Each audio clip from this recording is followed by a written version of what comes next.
And now something completely different. Good afternoon. I'm speaking to you live just outside I like to think balding is just God's way of saying, now let's see you get laid.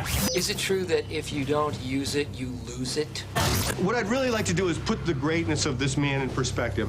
The hair loss community has a lot to be thankful for, having you as a spokesperson. You mean you just call this guy up? About life and about reality. And now, America's #1 reality radio show for men. Live from Los Angeles, it's Spencer Kobren's The Bald Truth. Hey guys, welcome to the show, 888-659-3727. Now, even though my studio here in the greater Beverly Hills area smells like fucking cigarette smoke, I am still going to do my best to do the program. I have complained to the management of this facility, like, constantly.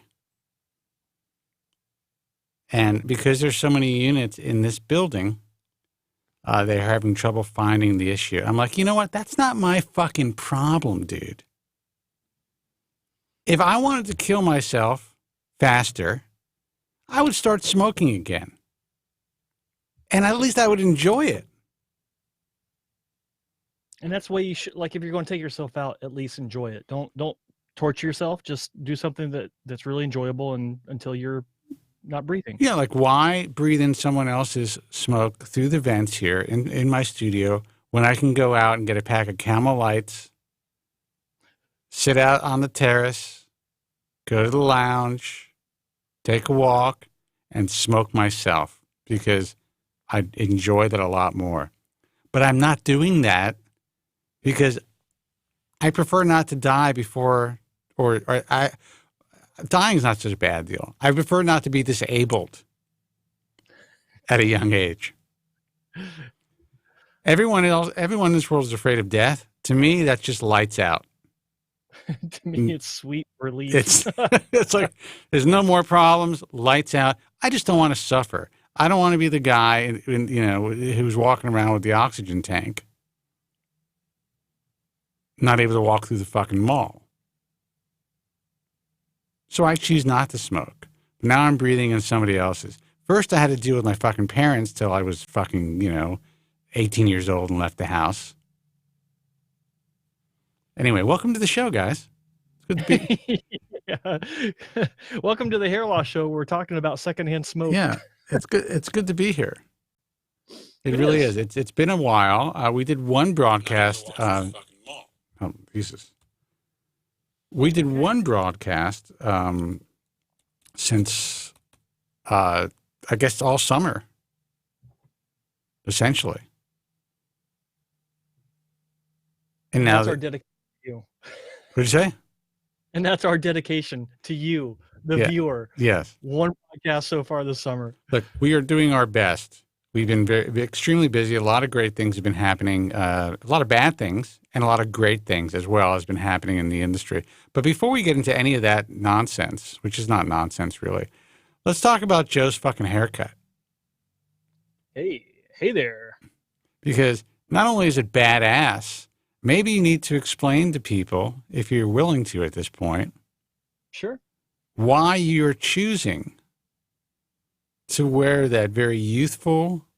What is that called? Like the Hitler Youth? What kind of haircut is that? I'm thinking 30s chain gang. I like that, dude. That's fucking Shawshank Redemption haircut. I'm telling you, Shawshank. Yeah, it's a Shawshank. It's the fucking Shawshank. Well, after watching Avengers Endgame 19 times, I thought, Ronan's haircut is the way to go. Jeremy Renner, he rocked it. Dude, it is fucking badass. So if I was able to comb my hair straight back, I would do something like that. But I guess I can kind of like do a little swoop like I do right now and just have the sides gone. Yeah. That might work. I've actually got the same swoop up front that I always have. It's just there's nothing on the side to support it. It's all gone. It's the exact same. Like if I turn to the side here, And there you can see it's pretty much the same, but here's what's happened. So earlier today, I released a video talking about why I've had 9 hair transplants. And I presented this video because, well, for 2 reasons. The main reason was I keep getting reference to how many hair transplants I've had in my comments section, and sometimes, you know, in various other areas of social media, but usually on my YouTube channel, people are like, you know, some of the trolls will be like 9 hair transplants and he still has a really high hairline, or 9 hair transplants and he still looks thin, or, you know, what trolls? Insert troll comment here. And I couldn't care less about those, but I realized, you know, I've never really broken down my own surgical history on YouTube. I did it like no one else before on my website, but websites don't matter today. Websites are so, you know, 2006, 2007. Today is the day of social media. Today is the day of YouTube, and that's where most people are finding me and us. And I realize it's like, you know, while I link to my website, I talk about my website, and that's where all the documentation is and all the photos, I haven't broken it down on video. So I thought, what a great opportunity, or it's time to talk about why I've had 9 hair transplants, and to explain that roughly half of them were almost meaningless, actually were completely meaningless, that they didn't really contribute anything to the cosmetic overall impact of all the hair that I've had moved. So I went back to Dr. Wong, and I talked to him on video.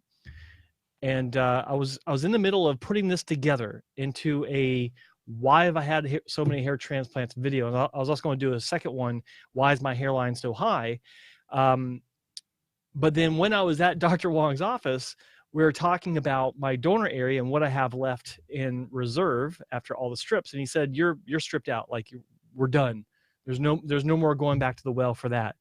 But he reiterated what basically every top-rated FUE surgeon in the world that I've talked to has told me. Like, I run, you know, at their clinics or at, you know, conferences, they all want to look at my donor hair, and every one of them have been like, yeah, probably 1,000, 1,500 FUE. We could do that. You know, everyone's like, yeah, we could do that for you. And it's like, fuck it, why not? And it just, I suddenly got in the mood. And so Dr. Wong, like 3 times, or at least twice, I think 3 times, sent me a text in the middle of the night. Hey, someone had to reschedule. Want to come in tomorrow? You know, in like 7 hours. I'm like, no, I've got stuff to do. You know, things going on. But it lined up. The stars lined up. And 2 days ago, on Wednesday, July 3rd, I was in the office at Dr. Wong's office for 6:30.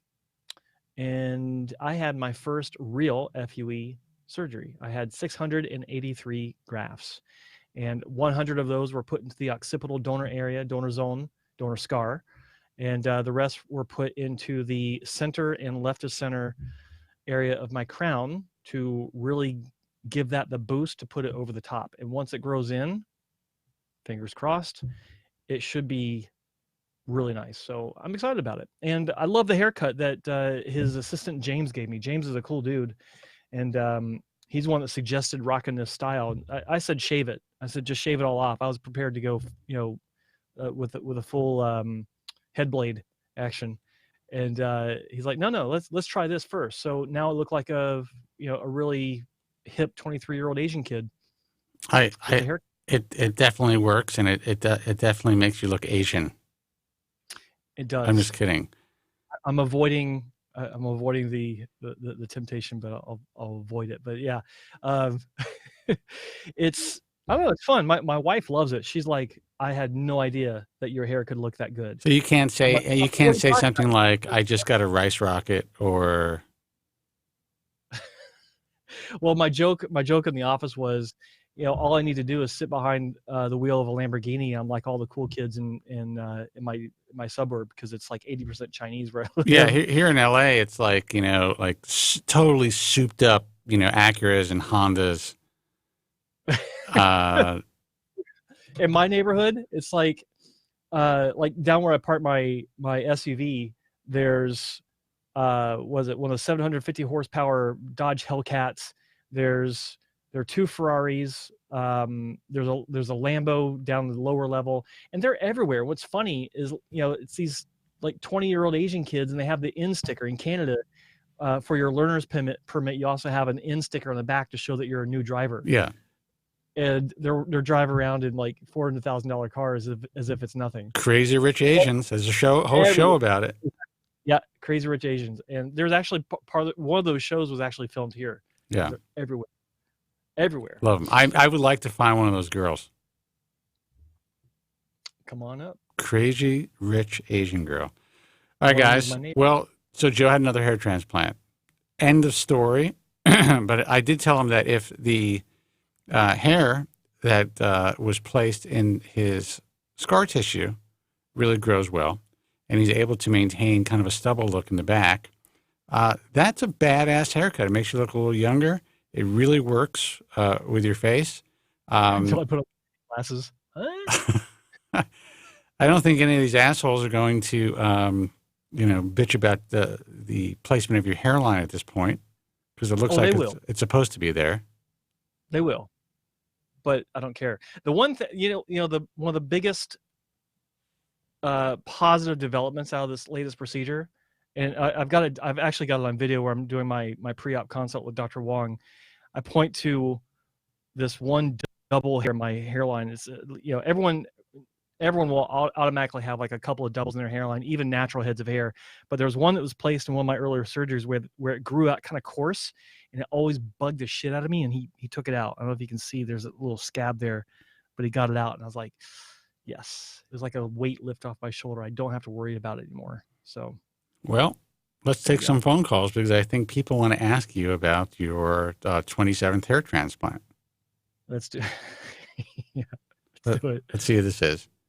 Hey, you're on the air. Who's this, and where are you calling from? Hey, man. You're on the air. You can speak. Hello. I don't hear a damn thing. Oh, well. Hey, man, you're on the air. Who's this, and where are you calling from? Hey, guys. It's Chris speaking from London. What is your name, Chris? Koi. Oh, Koi. How are you, man? Yeah, we spoke before. Hey, how's everything? Yeah. Hey, Koi. We did. Yeah, it's good. Hey, Joe. I'm a little bit tired. I finished my long day. As you guys know, I am a nurse. I work in a hospital. And, I'm just back home. And I just had some time free just to watch your show. Well, actually, we're glad. Glad to have you. Yeah, no. Thank you so much. I was missing your show, for a few weeks. So I decided. I know that you, Spencer, you've been in Manchester as well. So how was your experience? My experience was very interesting, to say the least. What it did provide me with was a kind of an insight into the culture of this field that surprisingly I didn't have before, and it gave me in the bad or in a positive way or the negative way? Some of it's positive, and what that means is it kind of gave me the opportunity to see how certain things run behind the scenes, and frankly how easy it is to make certain things happen, and also just how full of shit so much of it is. Not full of I mean, the backslapping and the fucking awards and this and that, and it's such fucking nonsense. They gave out these certificates, which I appreciate, and they use the IHRS seal on there as well, and other seals. But my issue initially when I saw it was, well, you know what? Not everybody who is at this conference is a member or an accepted member of the IHRS. The seal that was used was an IHRS member seal. Now, if anybody actually takes a look at this, it just says it's a certificate for attending this conference. But I know there will be some people out there that utilize this certificate as a way to kind of claim that they are part of the IHRS. Exactly. And I think, in my opinion, to be honest, some of certificates for me, and now I'm more aware of things, doesn't mean anything at all, because, a lot of doctors, they have like special plastic surgeons, they have like a lot of certificates, and they're not good at all, and they hide behind those certificates, to try to sell a product. And sometimes, I think that doesn't work, but, it's about marketing, and you promote as well yourself, Well, and, absolutely. Listen, it is. And I think listen, it was, here's what I really appreciated about it. FUE Europe respected the International Alliance of Hair Restoration Surgeons enough to actually provide us with marquee status. So on all of their billboards and on all of their banners and on all of their brochures, and our seal was there. And, I have an image of myself on Facebook speaking in front of a banner that has the International Alliance of Hair Restoration Surgeons next to an organization that's a scientific organization in the field. Yeah. I never thought that would happen. Not that I didn't think that it should happen, but I never thought that any group of physicians would embrace the IHRS the way in which FUE Europe did.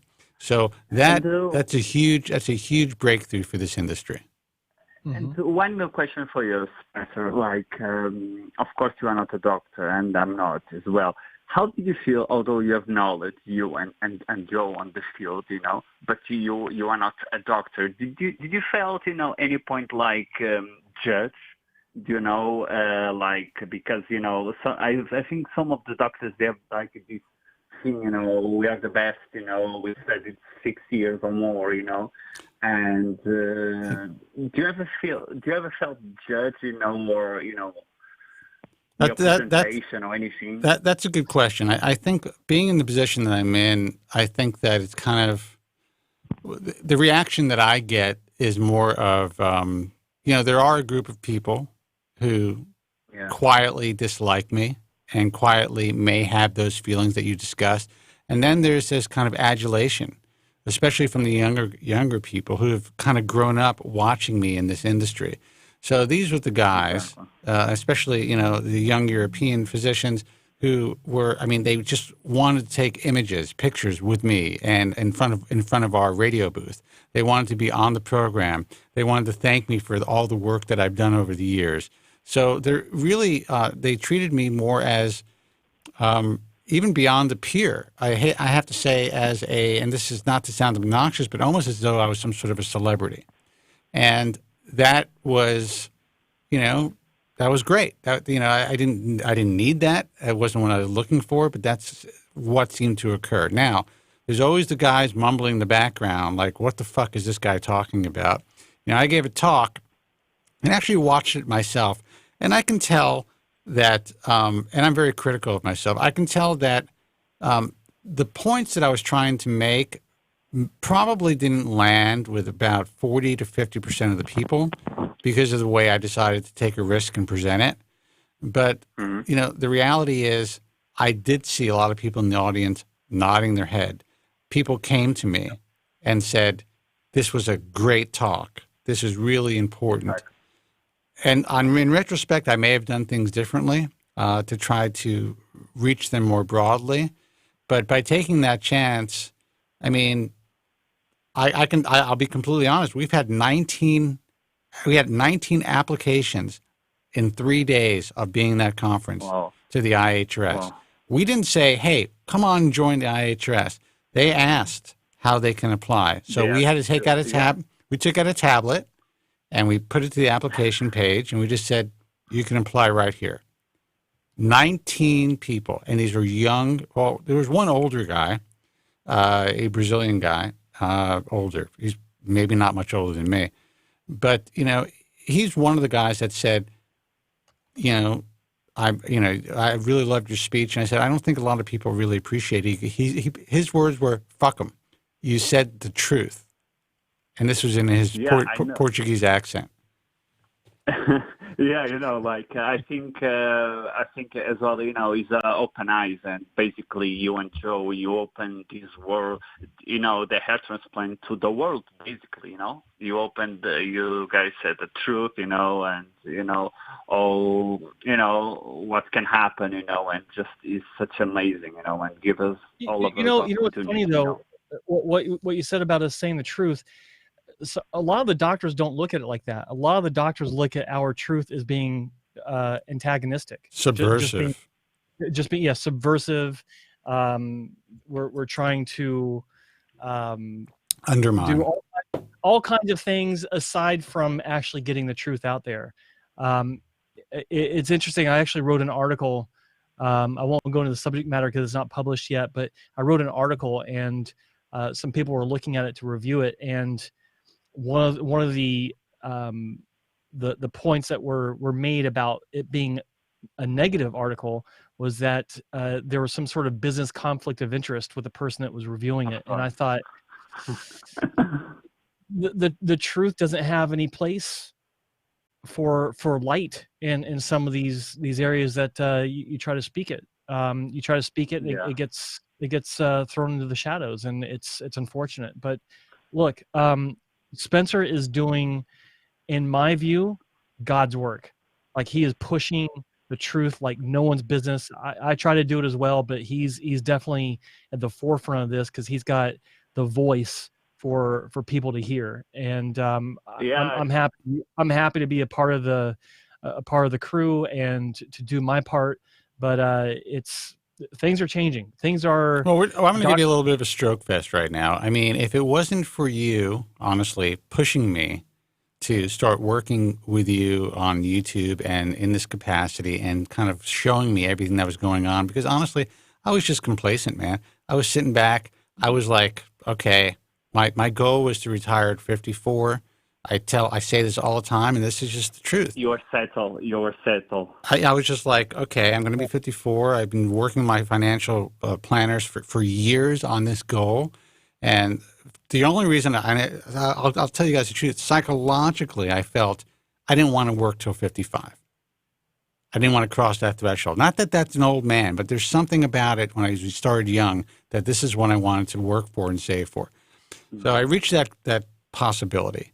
And I remember I was talking to Joe one day. He's like, you can't leave, man. You got to keep doing this. Things are getting really bad. And he's showing me all these YouTube influencers and everything that's going on.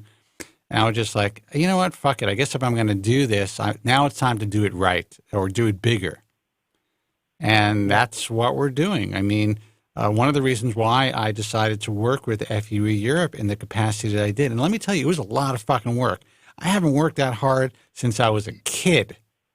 I'm talking about. I think, from us, and certainly for us, we just see probably the clips, and probably you did a lot of work behind, and to contact people, your speech and everything. And I imagine how stressed probably you were, Well, I had to give 2 talks. One talk was, I took some time to write it, like a couple of days before, and put some slides together. But the second talk was actually, I felt, because it was off the cuff, and that's really what I do, maybe even more powerful because it was talking about turnkey devices, and it was just very to the point, very lucid, started a lot of conversation. My first talk actually brought on a very interesting conversation by a well-known member of the IHS and a good friend of mine actually for years, this guy that I knew even before I got into the business, one of the first guys who allowed me to speak with him about the reality of this field. And he had a lot of questions on the panel that were essentially based on a complete false narrative, misinformation that has been passed down, like the telephone game, from uninformed, ignorant ISHRS member to ignorant ISHRS member to the next guy to the next guy, talking about my role in promoting scarless hair transplant surgery in FUE and, really pushing FUE in a certain way that never happened. I may have introduced it to North America. Ray Woods may have contacted me first after he was ignored and essentially just made to feel like, he had a useless technique. But the reality is I always believed that it was initially an ancillary procedure. I thought it would be very difficult for anyone to replicate. I was very impressed with it, and I did push people to learn how to do it, including Bob Bernstein and Bill Rassman, who, to my knowledge, when he gave the history of FUE, I wasn't mentioned in that history. But that's okay. I don't mind that. But I was then blamed for pushing FUE to the point where consumers thought it was non-surgical and non-scarring and all that stuff. And I had to own this guy in front of a lot of people and on camera. Yeah. And I like this guy. But you know what? This guy he was gracious enough to apologize on stage and say that he did not know the information that I just provided him with. Yeah. Yep. I think as well nowadays, more now I'm aware, I don't know if you guys know Dr. Merkle. He's a guy, he has like a channel on YouTube. He speaks about vitamins, and new supplements. Dr. Mercola? Yes. Yeah. Did you saw the last YouTube video that he speaks about Google? That he spoke about Google, how can they can check your Gmail, they know everything about you. Yeah. And he was just saying his opinion. And basic Google took him from the first research page, I think. Yes, it's like a big video, like explaining, how Google take that personal, and just. It's just unbelievable. Nowadays, we basically... Hold on, let me close my computer. Opinion. Go ahead. Basically... let me put my phone on airplane mode. Go ahead.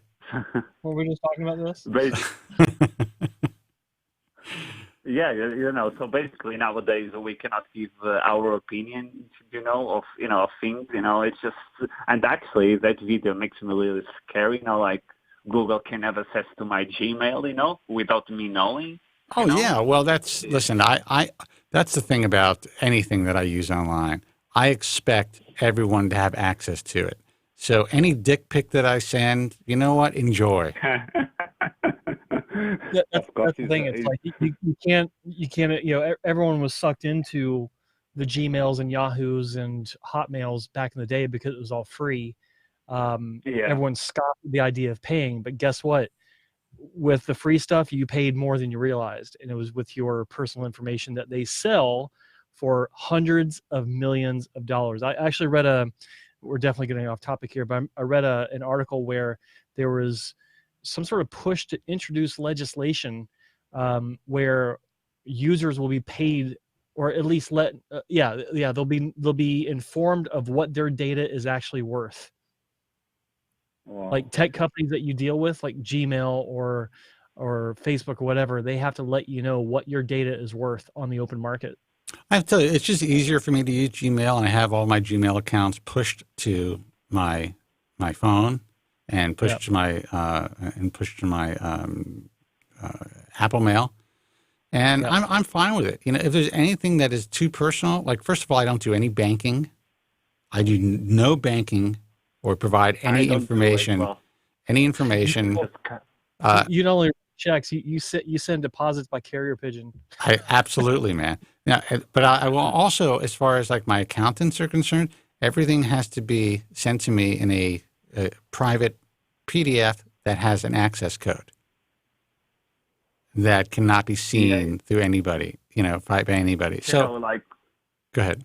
For me, as well, the same thing. I don't do any bank transitions, on the internet. I prefer to go to my local branch, no matter if I have to walk 10 minutes or 20 minutes. At least there, I'm more safe, I think. You know what I mean? Yeah, well, I'm all about, I'm all about security. And it depends. It depends. Like there are certain things that I don't mind doing, directly through a bank app, like depositing a check, things of that nature, because you have full record of it, and also your bank guarantees you that if you use the app, that, if there's any type of issue, that you'll get, first of all, your account will be frozen and you'll get automatic refund. I work with, Merrill Lynch and Bank of America and, banks that I feel comfortable with. Let me write that down. Hold on. And also, I like, whatchamacallit? Why can't I think of this? Vanguard. But, we all have to be open to the concept that no one's secure. I believe in LifeLock. I pay for the full LifeLock experience at $200 some odd a year to ensure that if anything does happen, at the very least, I have instant contact. Yeah. So, like for instance, I got a new iPhone recently. As soon as I applied for the iPhone, to get the deal, I got pinged. It's great. Anytime my credit cards are charged for anything, I get pinged. Yeah, I think at least you know what you be charging, and you have not a proper receipt, but you have something that you can look up. Yeah, for example, for me as well. I just I did delete all my social media, Instagram and Facebook, because I think as well, I don't feel secure as well, and I was spending so much money, so much time actually, so I thought that investing more in myself, as well in my press, and at least spending so much time in social media, we don't give others access, to our private life as well. Well, I will tell you this, and guys, I know we're getting off topic. The phone number is 888-659-3727. You have any hair loss questions? Please feel free to give us a call. We have a couple of lines open. 888-659-3727. But I think this is an important topic, and what the hell, Joe said to ask us anything, so that's what we're doing right now. Whatever. I'm a stickler. I'm a stickler for all this, and I truly believe if it was not for my work, I would have no involvement in social media. Period. I do not need to see what my friends are doing. Yeah. I do not need to see what they're eating. I do not need to see their pictures of their fucking babies. Sorry, people. Yeah. I don't need to see any of that stuff. I totally agree. For me, it was a point, I don't need to see women with fake lips, and Well, I like that, but by the way, I just want to say, if Andrew Zarian is listening, I like to see your kids. Okay. Yeah. All those people actually give a shit about. I do like your kids. Yeah. Yeah. That's funny. He happens to have some good kids. Guys, I have a couple of questions. You see, if it's possible to not take your time, if it's possible. It is possible. Well, it's actually impossible now, but go ahead. I'm already in 2 months after my procedure, my repair case. I had the repair case and Dr. Lupanzula. And it's 2 months already, and the hair is falling. Of course, people are, asking me, oh, what's happened with your hair, and, I always tell the truth, and I can see a couple of yellow pimples, and sometimes I go there with a Q-tip and I clean them and I remove them, but I don't put any pressure. And sometimes when I remove them, I see a little bit of red spots, It's not blood, I don't know if that I should be worried. I contacted Dr. Lupanzula. They just told me that could be it's just pimples, Just put some alcohol. That most likely is activity of new growth, the new follicles starting to try and work their way out. You gotta. One thing people don't realize is that when a hair grows out of the scalp, it's actually growing through a canal, an opening that exists. And so when the new hairs are placed, that canal doesn't really exist, and that hair, it has to work its way out. But the hair a lot of times will get stuck and starts irritating the scalp, and so that the natural response of the body is to attack it and try to expel it, and that's where the pimple comes from. So I don't recall what Dr. Lupanzula's recommendations are on that, but like in my case, like Dr. Wong, he told me 2 days ago, he goes, when those start happening, just pop them. Like, okay, just like always, so okay. Yeah, I mean, it's and if you do something like that, yeah, go ahead. Because I saw a little bit, sorry, Joel, because I saw a little bit of a spot, a red spot, kind of, I didn't saw any blood like dripping, but I saw a little bit of red spot, and I think that's fine. Probably that is normal, no? It's fine. And at 2 months, as well, in 2 months, there's really nothing you can do to destroy those grafts. You can squeeze it, you can do all kinds of stuff. They've already been absorbed in the body, and as far as like the tissue, it's melded, if you will, with the surrounding tissue, and the follicle is just waiting to create a new hair. Just don't burn it. Do not burn your scalp or bang it with a hammer. Yeah. Oh, okay. No, if you're testing that motion, don't. Yeah. My understanding, after 15 days, I think most of the grafts are cured, is what I see in the literature, And so after 7 days, in general, they are locked and loaded. That's it. I like the word cured. Yeah. They're cured. Yeah, I like that. Yeah. Like ham. And yeah. And another question is, even my first procedure, I saw this, and now as well I'm seeing less, but I'm seeing my recipient area is a little bit. I can feel like dry flakes of the skin.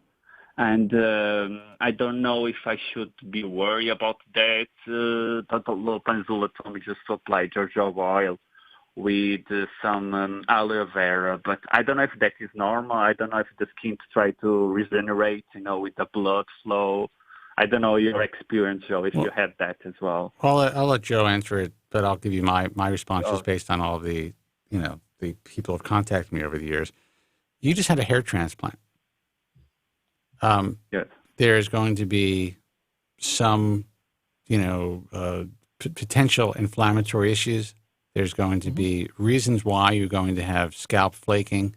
Some of it has to do with blood flow. Some of it has to do, again, with just the trauma of the surgery. Some of it has to do with the fact that you have not been able to wash your scalp, or at least initially, properly, or the way in which you would, because you have scabbing.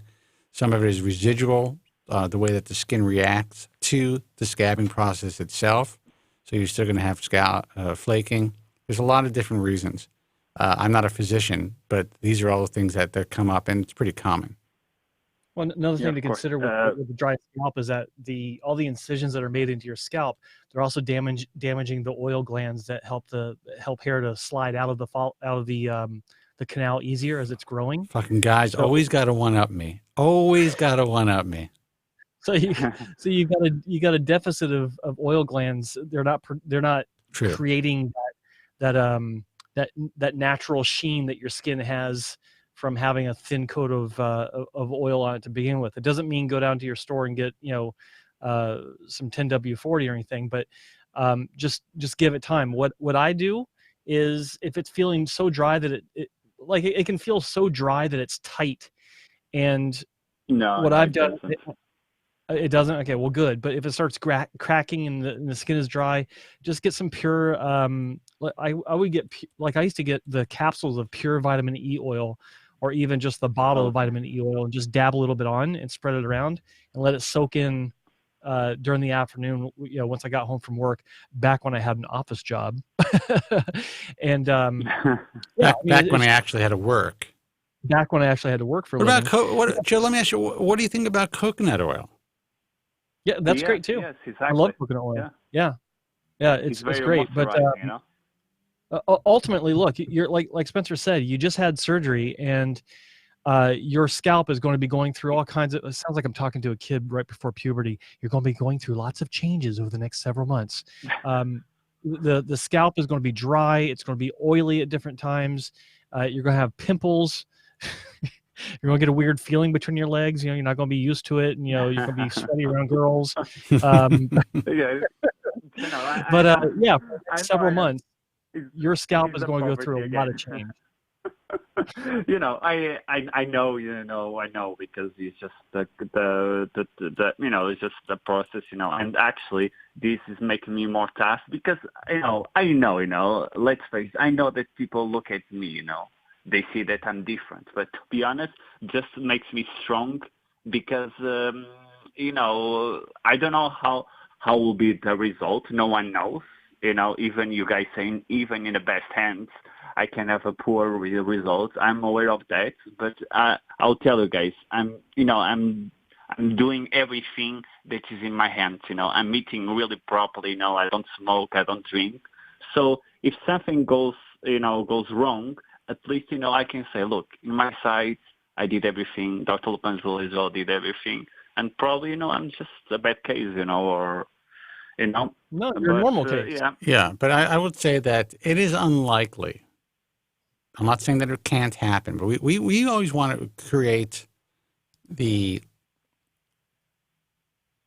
want to give you guys the ability to kind of understand the entire scope and possible pitfalls of the surgery.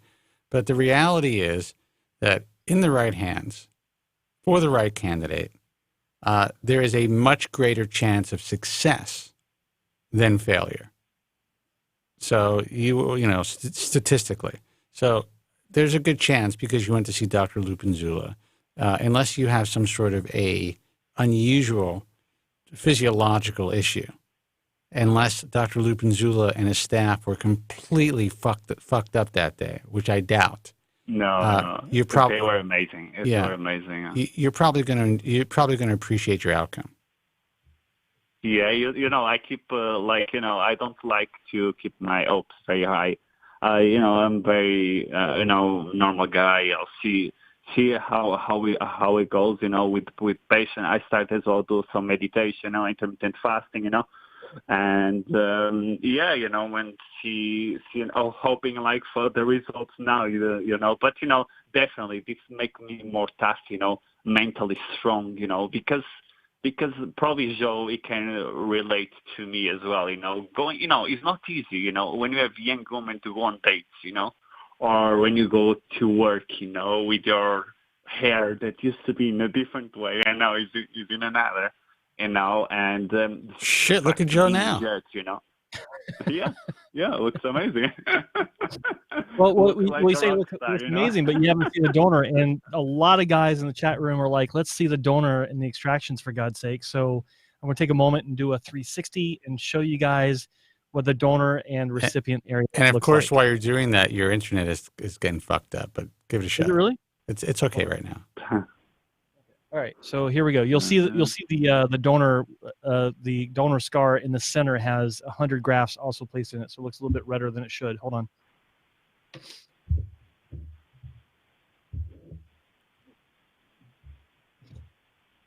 Stand up and get closer to the camera.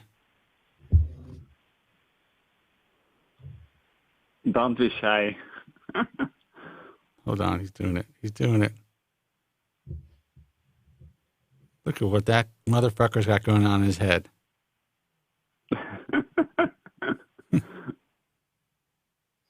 And there we go. Hello? Yes. Hello? Oh. Yes. It's the part of a process, you're more painless, literally, and let me just tell you, your hair, even for look amazing, and don't care about what the troll says, because some of the people, they are jealous, because they unfortunately, they cannot have that type of results or the bad results, and in your case looks amazing, I know some negative comments can affect us, is normal, but even though we say that doesn't affect us, but you are a great example. It's just he's a great example, and he has a great result. And let me tell you about the comments that I've had over the years from some really nasty motherfuckers. And I go out in the real world, and people are like, "I'm sorry." Your hair is amazing. Well, thank you. But I go out into the real world, and where people don't know what I do, and I actually get, because I'm a man of a certain age, and even though it is not the most modern type of hairstyle, young type of hairstyle, because I have limitations. Most women, the first thing they'll say is, "You have beautiful hair. It's the color, whatever it is," and I'm like, "You have no idea." And so when I read the trolls, and they're saying, one comment was pretty funny. A guy said it would look like tumbleweed. That was a funny comment, but. But guys saying that I wear. There's one guy on YouTube said, "Why listen to Spencer Kobren? He wears a full cap wig." I've had other guys talk about my comb over. I've had other guys talk about how it looks. It looked disgusting. And then I come to find out all these guys are somehow connected to the business, for the most part. Yeah. So you just kind of have to get used to it, and not everyone's going to think you look great. Not everyone's going to think that, there will be some people whose real opinion is Joe's hairline is too high. I think it's ludicrous. Joe's going to be 50 years old, and he's got a tight hairline, man. Yeah. And, he's going to have that hair because... And thank you, but I understand why a 23-year-old would be on YouTube commenting, one guy, this is probably one of my favorite comments of all time. "You could grill a steak on Joe's forehead."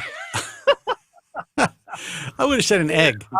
I died when I read that one. That was hilarious. But that's the kind of comment that a 23-year-old or 25-year-old would make, because, they just lost their hairline, if they're even suffering from hair loss at all.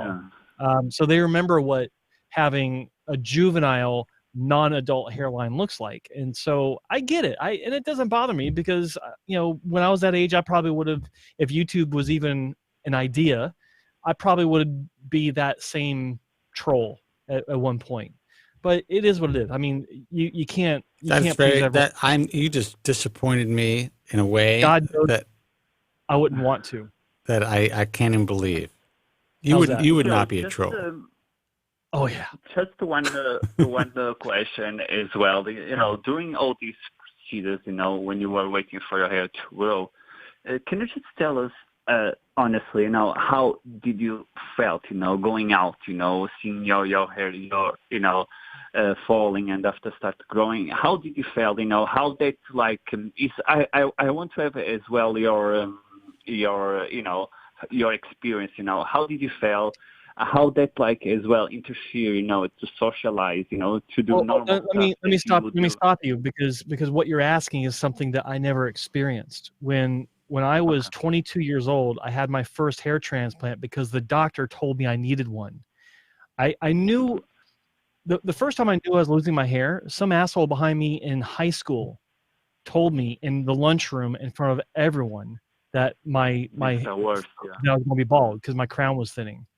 And so, yeah, I felt really self-conscious then, but I moved on. It's like it wasn't really at the forefront of my thought processes every day. Like when I wake up, I wasn't losing my shit over my hair thinning. Me and my best friend, we used to talk about it. He's the only person I used to talk about it with, and he would always be the one to bring it up because it just devastated him. Like he was hardcore. Like, I need to get this fixed. And the only reason why I even looked at hair transplantation was because he dragged my ass down to a clinic. It was a 2-hour drive from where we lived. He dragged my ass down there like early Saturday morning, and we drove down there, and the doctor was talking to him, and he looked at me and he said, "And we can help you too." I'm like, "What do you mean?" He goes, "Well, you're losing your hair." I'm like, "No, I'm not." He goes, "Yes, you are." And next thing I knew, like within 2 weeks, I was sitting in the chair having hairline work.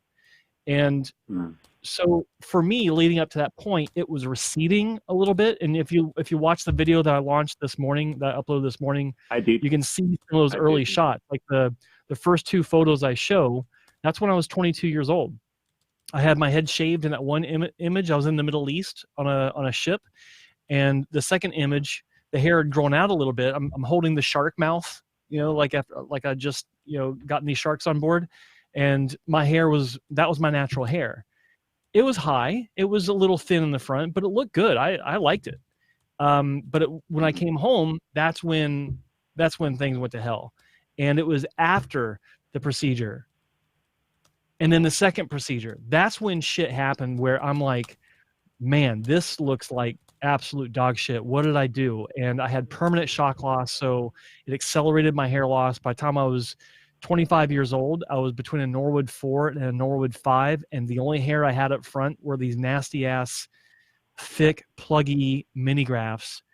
And that's when I discovered concealer. And it wasn't Topic. It wasn't Dermatch. It was a shit that was peddled on late night TV by Ron Popeil, who was a late night television, what's it called, infomercial marketer. And it was called GLH, Good Looking Hair in a Can. It was literally like a hairspray can, but it had paint. And I used to spray that shit on my head, and it worked. So it was so good. I mean, compared to what we got today, it was brutal, but it changed my life. And I became addicted to it. And what I didn't realize is that I was using a shade that was a bit too bright, a bit too light for me. I had medium brown hair, but I kept thinking my hair was light brown from when I was younger, or even dark blonde. And so for like, I don't know, 2 or 3 years, I was walking around with this streak down the top of my head. It looked like a damn skunk. And when I saw a picture of myself with this girl I was dating at the time, at this formal where we're all wearing tuxedos, I stood out because I had not just a white tuxedo where everyone was wearing black.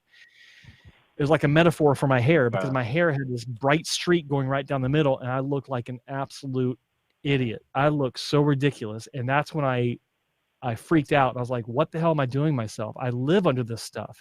Yeah. So I ditched it. Yeah. Ditched it cold turkey.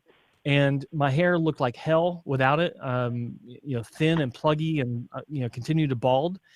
That was the issue I was dealing with. And so my daily existence with hair loss was because of the hair loss that hair transplant surgery created, and the surgery itself, the visual impact of it, not so much the hair loss before it. So it's kind of a reverse situation for me. Compared to a lot of guys that suffered through hair loss for many years before they did something about it.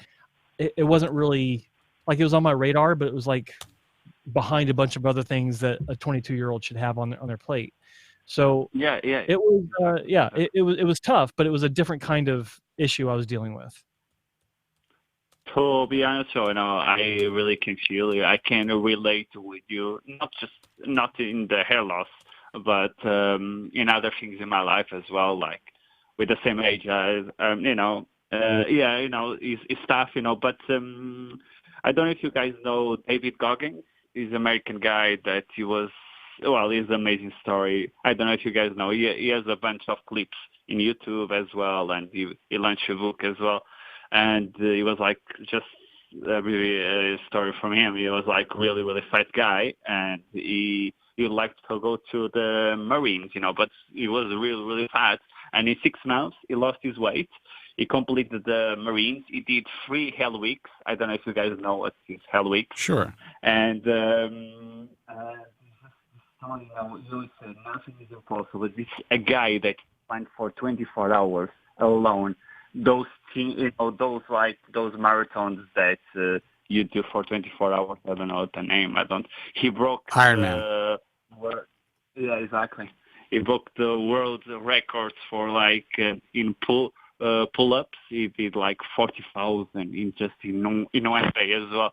And it says it's in dark times, and in suffering that we truly discover ourselves, and through what I'm dealing at the moment, that I really can see how far I can go, Well, I mean, that's it's definitely valuable, and I love watching these inspirational stories, and it helps when we're going through the things that we go through. I am a big believer that I know when I'm focused, and Joe and I were talking about this earlier. For the last couple of years, I have not been able to be completely focused like I would like to be, but now I am pretty laser focused. And when I'm focused, I can accomplish anything. We can do everything. Yes. I remember, that before I went to nursing university, I was at home like for 3 weeks. I didn't went out. I was just studying from like 7 in the morning to 9 in the evening, all the time studying. And I passed an exam with the best mark, of my school, and, it's one of the things, that I always go to my jar, a jar when I have good things and bad things, I go there, I did this. So, if I can work, I can achieve this, Oh, man, my bad thing jar would be huge. But, I was just reading a comment on a private Facebook group that we were part of by Dr. John Cole, and I posted a video with Dr. Bradley Wolf, and having a conversation about the hypocrisy of this field. And it was clear that during the conversation, while Dr. Wolf is a very good doctor and a very nice person, that he did not get the initial flow and the direction that the conversation was going in. That was pointed out by none other than the original hair transplant mentor, Joe Tillman. And then there was a comment by Dr. John Cole. I'm going to read it because I think it's interesting. It kind of just shows you that, no matter what we do, there are people who are just unable to get it. And this motivates me even more. He goes, that I know Dr. Bradley Wolf gets it. And this is in private. This isn't anything that should be can't be read. He's just like so many docs out there that don't comprehend where the IHRS and Spencer Kobren and Joe Tillman and Spencer Stevenson are heading with the concerns about our industry. We brought you guys into Manchester to educate the industry as a whole. Even this, as a whole, did not accomplish the mission entirely. Yes, we made progress. We have to keep the heat on so that the patients comprehend the dangers facing them. It is up to you guys to keep at patients and up the doctors who are good. What? I think for medicines we have for medicines and other things, but most there in America you guys have the FDA. How about we create like organization that we investigate and do inspections in these like hair centers to see if they are they are doing the things correctly. Well, it's called the International Alliance of Hair Restoration Surgeons. Oh, yes. Yeah, but no. Do we go into the bad guys' offices to see if they're doing correctly? No. We just know based on complaints to the American Hair Loss Association, other complaints, who we can bring on, who we can't, who is willing to support us, who is not. And the reason I bring this up, Joe, I know that you are, I don't know what you're doing, Joe, but the reason I bring this up, and I told John to call in, is that no matter what we try to present to a group of physicians, especially the old guys, the guys who are older, my age or older than me, they will never fully comprehend the direction that we're going in and how we're going to make an impact because they have been unable to make an impact. Everything that they have done has been spinning their wheels.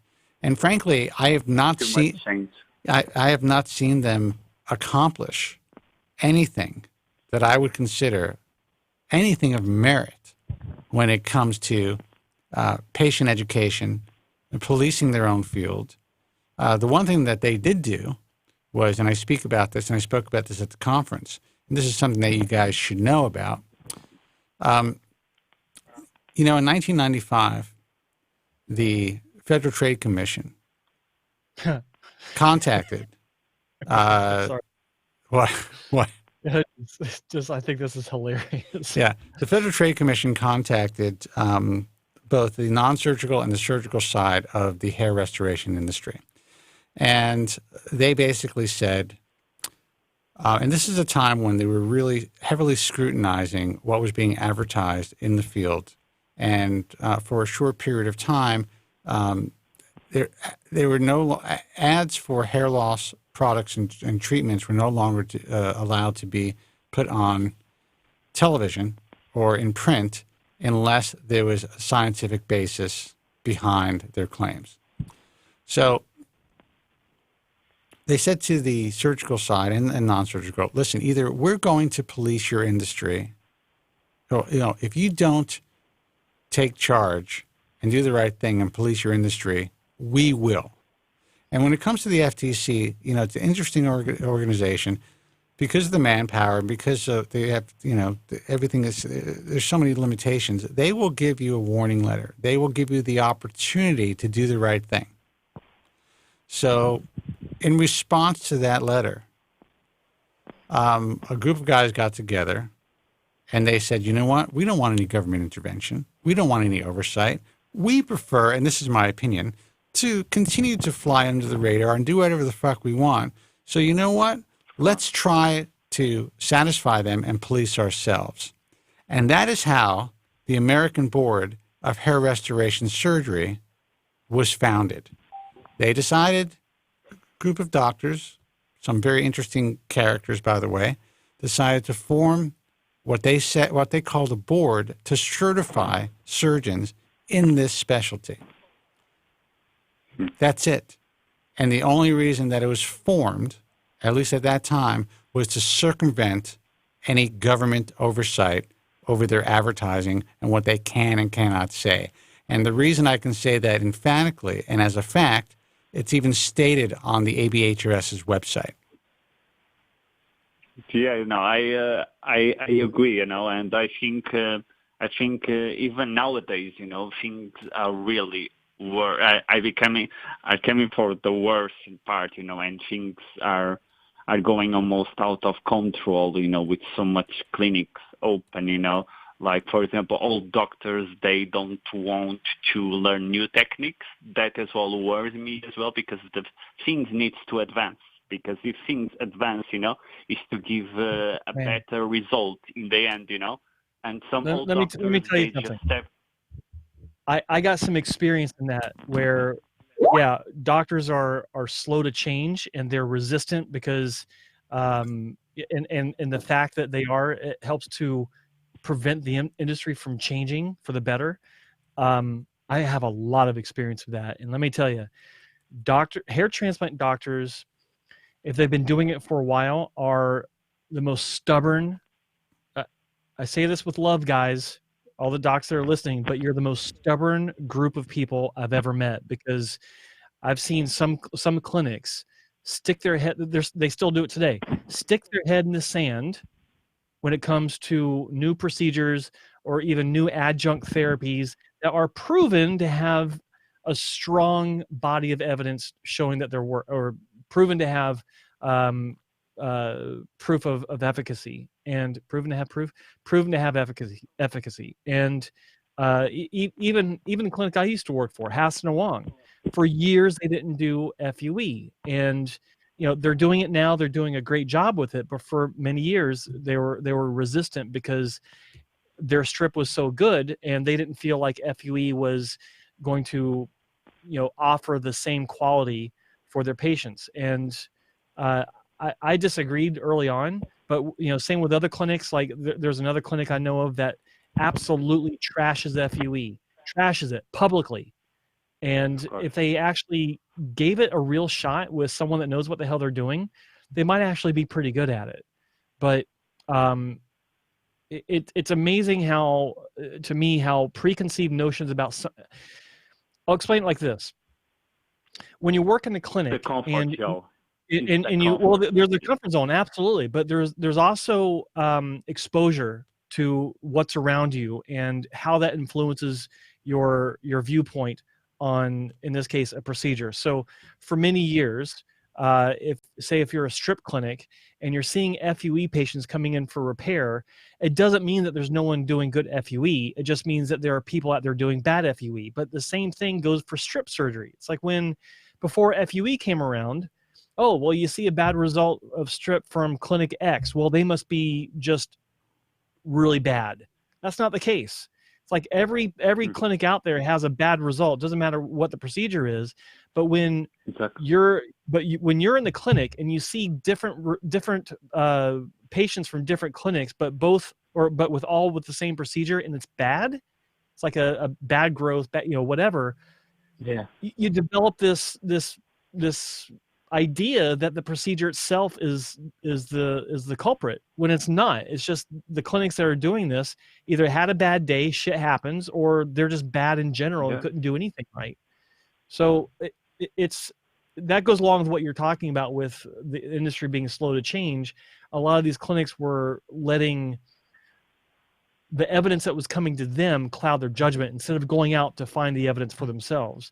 And that's why I like, doing what I do now. I work with a lot of doctors that put their asses on a plane and go fly to conferences. They go fly to different clinics to see what other people are doing and to take a moment to learn something. And if you can't do that, then what the hell good are you? Yeah, in my opinion, you're not giving your patients the best care possible if you're sitting in your own throne room and relying on what people are telling you instead of going out to find out for yourself. And I think as well the misinformation. For example, I think it was a few weeks back, I saw a YouTuber. He's a bodybuilder, and funny enough. Jesus, you fucking love YouTube, man. For a guy who's got off social media, you spend a lot of time on YouTube. Well, I don't have a login, in the YouTube, so I just sometimes just when I don't have a little bit of no judgment, no judgment. So basically, I saw this guy, was promoting this hair transplant that he had in a Harvey Street clinic, in one of the clinics there. And he was showing a little bit of the surgery, and I look around, I didn't saw any microscope at all, but it's me now that I'm more aware of things, if, others, they don't know what needs to be done during the, for example, FUE procedure or even, FUT, it's just, minimal things that makes, It makes a huge difference. We're going to let you go now, but I just want to say one thing, and I think it's important. And I do speak my mind. You asked me a question about what I learned and if it was good or it was bad, and I would say that in general it was all good. A larger percentage of physicians who were at this conference seemed to embrace the idea of change, even though they weren't fully aware of how that change would occur. They were just like, you know what? What's happening with the ISHRS and what's happening in this field isn't working. So anything that's done has got to be better than this, than what we're dealing with right now. So even though certain specifics cannot be drawn out, like we need a fucking plan, let's put it in writing so that we can send it to a committee. Then that committee has 10 to 12 conference calls, and then they're going to come back and say, we don't like this plan, it's not going to work. That's not going to happen. There's going to be no plans put on the table for other organizations to attempt to scrutinize, rip apart, and then say it's not going to work. We're just going to take. We are just going to take action. And what's the problem? And go ahead. Sorry, and you said all the time, and I never forget you. Most of the doctors, they have like private lives to be like pay for kids to go for university and the schools, and fiances to pay as well, and and most of them as well, they don't want changes because they don't know how financially that will gonna affect them. Well, I think that as well. That is true, but here's the change. Here's what's changing now, what we know is happening. In a very short period of time, and I said this during my talk, this will be an environment that most of these people will not want to be able to work in or will be able to work in. They will not be able to compete. Their incomes will suffer. And and this is already happening for a very large percentage of the field. So in time, they're going to have to be working for some fucked up insurance company doing some sort of insurance claim assessments just so they can keep a fucking roof over their heads, because they will not be able to work in this field. And anyone who resists this change, unless they are close to retirement, they will fail. They have to embrace the change. You know, instead of pulling a Trump and trying to build walls, and this is what these organizations are doing. And I'm not a political person. Well, I am, but I don't talk about my politics. But these guys are trying to insulate themselves. They're trying to build a wall. And I'm talking about the International Society of Hair Restoration Surgeons or Surgery. All of these politicians are involved with this organization. They are building walls that essentially are a fucking house of cards. Did you ever feel like they try to silence you, you know, or they try, you know, Did I ever? Anytime, you know, my entire fucking career, man. These guys have tried to, you know, in the past at least, destroy me in any possible way that they could. I had leaders back in the day who went to my sponsors, who were pharmaceutical companies of all of my major radio stations, and forced them to pull out. Did you ever felt like your life, you know, I'm talking serious now, your life could be in danger? You know, like, you know, because when you try to open, you know, the world's eyes for what's happening, you know, you are affecting someone as well in the other way, you know? Don't fuck me up, dude. dude. You ever felt like...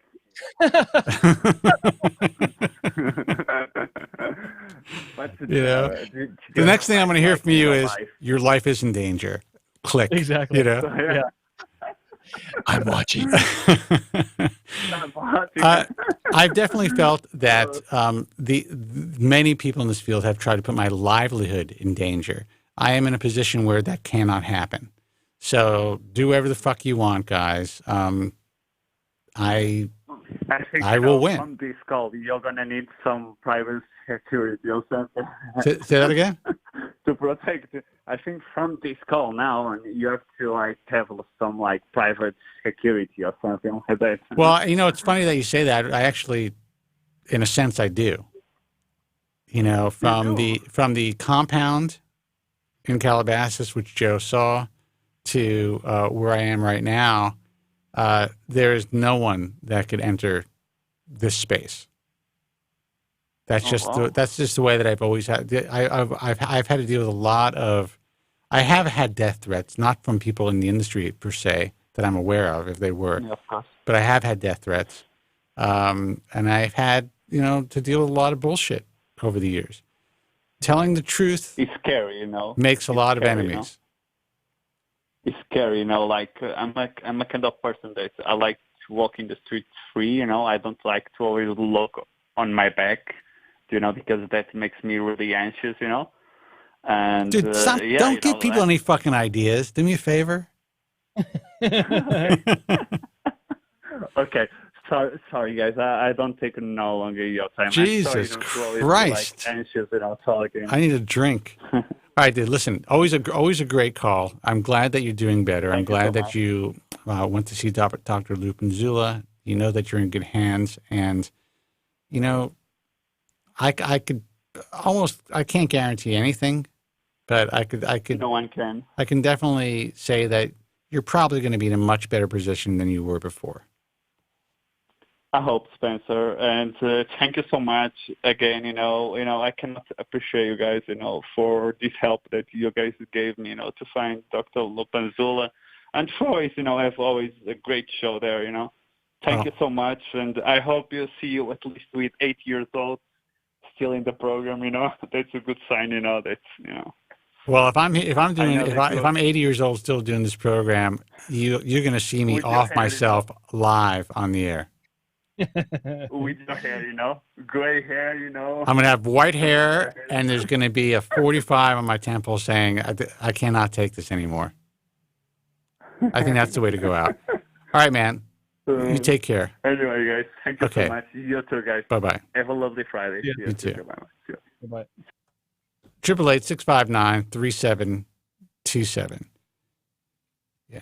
Fucking, it is a weird thing, man. I have had, there's always been, I told you, I had a guy in here who used to work for a large chain clinic, and they would have weekly meetings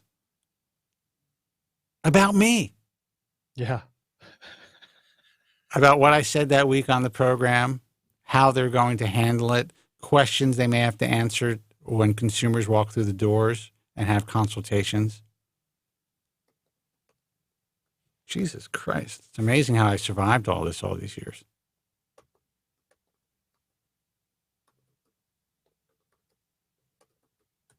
How's that typing going? You tell me. You heard it. Pretty loud. Guys, we have some lines open. The phone number is 888-659-3727. That's 888-659-3727. Look, the truth fucking hurts. I just don't see any reason why a group of physicians who have been in this field for so long do not want to see things really improve. They say that they do, but they can't. There's no possible way. Either they're so afraid of change, or they are, I would have to say, based on the past performance and the stuff that I'm seeing, they're allowing a bunch of idiots to run the show. People have absolutely, sorry, look at Joe's face. Really complete. People have absolutely no concept of reality or this industry to make decisions to run this whatever campaigns they are attempting to run. I just kind of came to the conclusion. It just kind of hit me. If you weren't doing what you're doing, if I wasn't doing what I'm doing, Spencer Stevenson wasn't doing what he's doing, these poor guys would be like, everyone would just be fucked. Completely. Finished. Like the audience that we reach, that we've been reaching for years. No one else would be doing it. The people, like, you'd have people out there pushing their own, brand new rebranded laser caps. It would be so much more of a mess for these guys. Arthur Tykozinski should get down on the fucking floor and kiss my feet for keeping him in business. All of them should. Because the reality is, I believe that would not be the case right now. They can't see it. They don't understand it. Arthur's an interesting cat. Guy counts my money. Counts my money. Yeah, I've had that. Unbelievable. To answer, sorry, who was it? Trendsetter. Joe, do you have concealer on top? That was actually alleged by a doctor in the UK that I wear concealer in my hair. I'll show you, and you tell me. I don't know if this comes across. Can we see this? Yes. Yeah. No concealer. None. That's my hair. That's a lot of really nicely transplanted hair, dude. There you go. It's actually ridiculous how good it looks. Can't even see what it looks like now. It doesn't move anymore, which is great. Dude, that is the best fucking haircut. I'm telling you, if you heal well without any visible punctate wounds and the scar looks good, you should consider that, man. Yeah. Beef up a little bit, get some tattoos, do some MMA. Again. Yeah. I used to fight. But be like an old dude getting into the game again. A buddy of mine does that. Of course, he never stopped. 54 years old, and he's training in Mongolia. Yeah, I know guys who've never stopped. Who are it's insane. I can't do it because of my hair. It'd be like head paint all over the mats. They'd foul you for cheating. Yeah, it'd be ludicrous. That, of course, you'd shave your head and you'd fit right in because you look like Kane from Kung Fu. Kane from Kung Fu. That's one of my favorite. That's just hilarious. There are times that I do consider, like, just going away, like maybe going to Hawaii, shaving my head, getting super tan, like evening it out, because right now, if I shaved my head, I would have like a white scalp and a tan face. And just coming back and be like, what's up, dudes? What's up, bitches? What I would probably do before that is I would have about 200 grafts removed via, maybe a 7.7 millimeter punch, and have eyebrow transplant to thicken my eyebrows to give me a little bit more bulk, so that when I shaved my head, it would have more framing to my face. I wouldn't pull a Zarian, but I have. You don't have enough donor hair to pull a Zarian for eyebrows. Yeah, I mean they're okay, but I have like blonde tips, so sometimes they kind of become a little invisible on the sides. So I would I would thicken that up completely and give it a little bit more of an arch, and then I think I would be able to possibly shave my head, and just be done with all this stuff. Like a Spock arch to your eyebrows? Are we talking serious arch here? That would be kind of interesting, and I can get the ears to match because they do that now. They do, don't they? Body modification. Yeah. Fucking freaks. The only thing I want to modify in my body is my bald spot. Let's see who this is. Hey, you're on the air. Who's this and where are you calling from? You've really had death threats? You don't seem that special, Spence. I don't know. Rico! Dude, I am, that's the problem. I'm not that special. And yes, I've had death threats. I had one major death threat. It was on YouTube from an anti-propecia person saying that if I continue to promote propecia, that I will be killed. Jesus. As I laughed. How do you like them? How do you like them apples? Yeah. At least your laugh wasn't like this.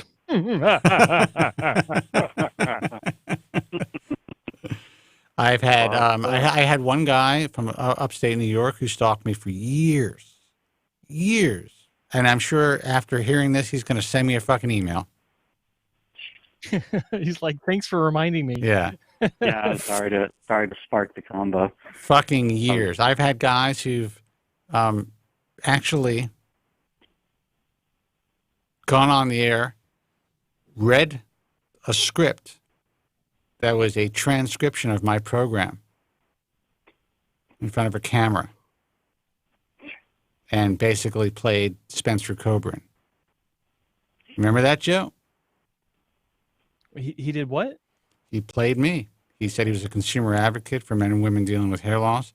He ended up using Joe from Staten Island's opening as the opening for his program.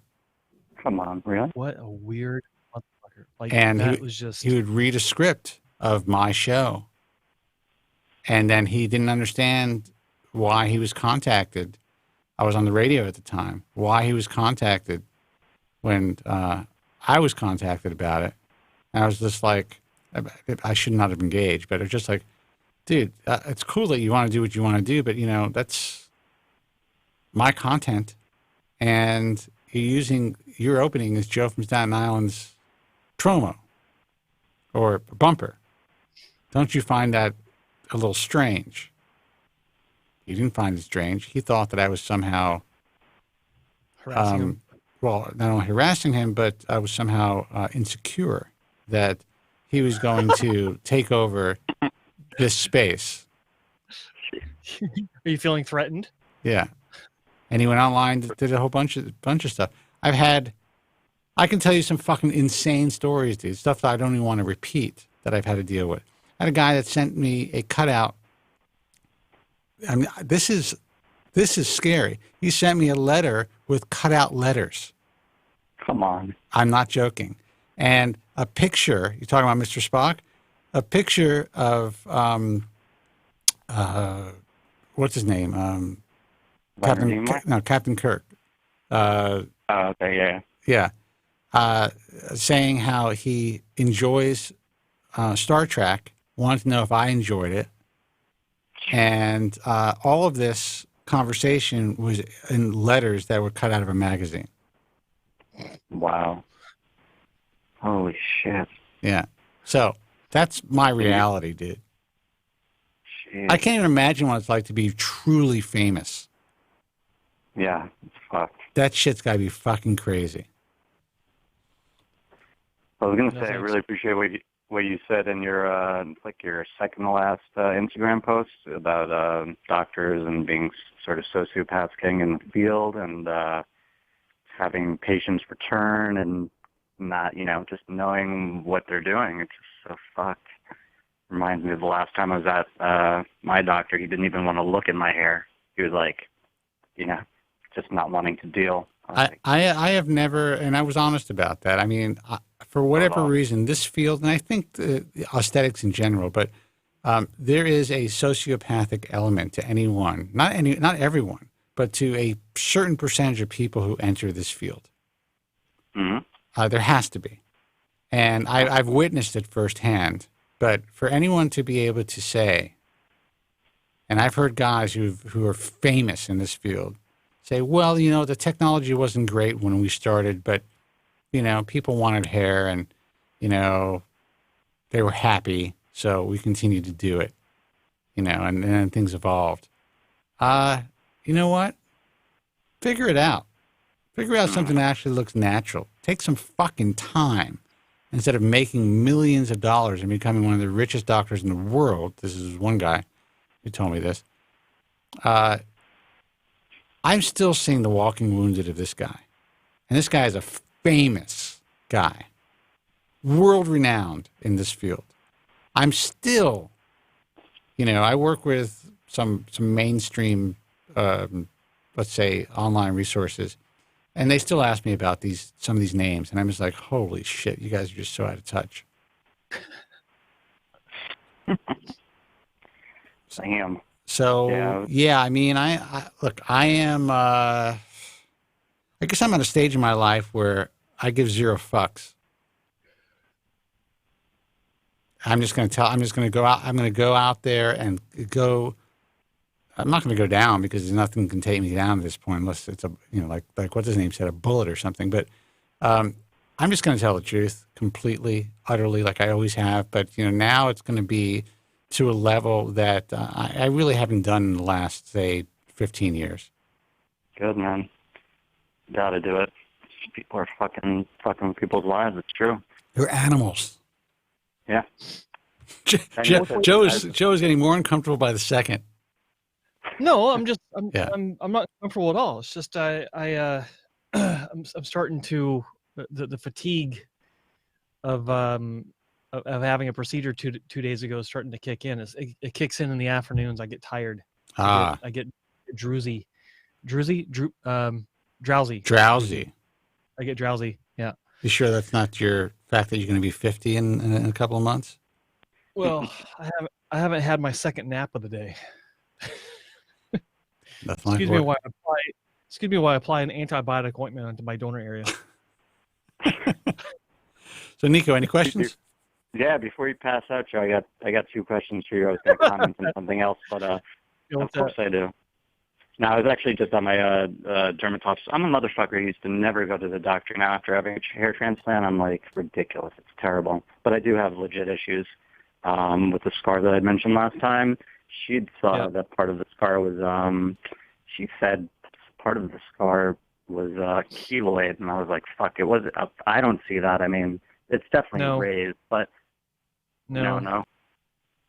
It might be hypertrophic, but it's not keloid. That's what I was going to say. Yeah, I was going to say it's hypertrophic. But I'm not a doctor, but I'm disputing what the doctor said. But whether it is hypertrophic or keloid, we'll say it's hypertrophic. If you get that revised or revision, is there a chance that you'll heal the same way, meaning it can come back? Yes. And that's my healing style, right? Yeah. Okay. Yeah, it could. I mean, there's so many variables with it. The number one reason that sometimes a donor scar doesn't heal the way it should is because of the different areas of tension or the different degrees of tension along various areas of the scalp. And the surgeon, insert name here, it could be anyone. The surgeon just didn't compensate for it enough with adjusting of the width. Some clinics will take out a single strip and it's the same width from beginning to, one side to the other. Others will maneuver their scalpel to that, so it does kind of narrow the width of the scar in especially the mastoid processes areas on. It's like if your head was a square, it'd be the back two corners. That's in low down. That's the mastoid processes, and then others will take out a single strip, but in 3 or even 4 sections, and narrow that area to help alleviate that tension. And then there's undermining. Like, was undermining necessary? If it was, and it was attempted, was there enough undermining? And then of course the variable, which is your own physiology. That's always an unknown factor. And a bunch of other things. So yeah, I mean, you never know how it's going to go. That's the number one reason, but then other issues can contribute to what you've gone through. It could even be, if it was a tight closure, it's not just the scar stretching, but it could, like when a closure is tight, it's actually similar to applying pressure on a wound. Like you always hear on TV, he's bleeding out, put pressure on it. Blood squirting everywhere. It doesn't do anything. But in the case of a strip surgery, a tight closure can actually act like you're on TV putting pressure on the wound. And what does that do? It pushes blood away from the wound so it doesn't bleed as much. But in the case of a donor wound closure, it means that less blood can get to that area to help it heal. And that can influence the shock loss, whether it's permanent, whether it's temporary, whether it's somewhat permanent. Like some of it comes back, but not all of it. If the scar line itself is going to be consistently red after the procedure, I've seen donor scars stay persistently red for years and never get back to like a white color that you'd expect a scar to. So there's so many things involved, but you're so smart, Joe. Yeah, right. Another language. And if you have like a bunch of ingrown hairs coming out of your scar, could that be an indicator of transection or just poor healing or any of the above? It could be a indicator of trichophytic closure. Did you have trichophytic? Nope. Look at me. I'm actually applying my ointment on my tongue. I see that during a podcast. If you're okay, so if you where are the pimples developing? Are they developing on the incision line itself, inside the scar itself, or along the borders? Seems to be inside the scar. Okay. Yeah, it could be transection. It could be. Did they say they didn't do a trichophytic? Are you sure? Oh, I've asked, and I assume, but maybe I'll double check that. But no, I'm almost positive. Yeah. Okay, so they checked the records and they said no, we didn't. Do you have a copy of your records? I didn't. Not on me, no, but I might have to get a copy. You should have a copy. Yeah. And make sure that they send it to the right email address. I talk about going to the dentist, but I get a copy of everything before I leave anywhere. That's my MO. Oh, yeah. You're writing shit down about me? I would like a copy of that, please.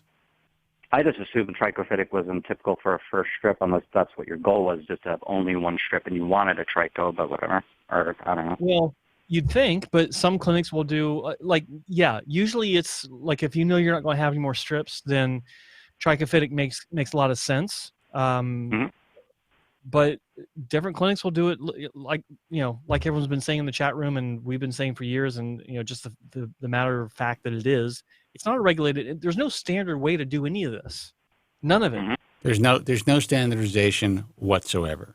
Anyone who claims that this is a some sort of a standardized procedure, like, I don't know, even a hernia operation isn't necessarily standardized, but there is a standard. There's a specific way that it's taught. If you look, there's a video that you could find on IHS.org, and it was also on social media, where Dr. Ken Anderson from Atlanta actually says, I could do whatever the fuck I want. He didn't say fuck. I got whatever the fuck I want in my practice. There is no standardization. Crazy. I can say that I'm doing this, and I do it. That's it. You want a cell? I'll give you a cell. He didn't say this. This is what I'm saying. You want, PRP from the Angel system? You want PRP from this other system? You want PR? There's nothing. There's nothing that's standardized. Oh, maybe I'll use some Troy implanters or another type of implanter. I don't know. Maybe I'll use a different type of forceps.